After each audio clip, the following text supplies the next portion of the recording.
Gabi Torje este foarte motivat, am discutat cu el și el și noi ca toți ne dorim foarte mult și el își dorește foarte mult această calificare. Ciubotariu e sigur că Dinamo face față în campionat și fără Torje. Nici cu el nu putea garanta titlul. O echipă nu stă în 11 jucători.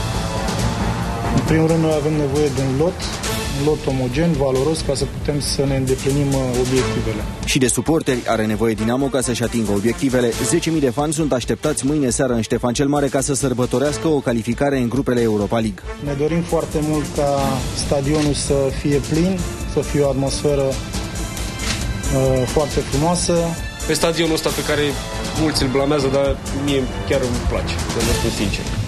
Eu mă simt bine când joc aici. Câinii joacă pentru Europa mâine seară de la 6 pe o căldură de 35 de grade, dar văd partea plină a paharului. Avem posibilitatea, dacă jucăm de la ora 18, să fim prima echipă care ne califică, nu? Suntem primii care jucăm de la ora 18.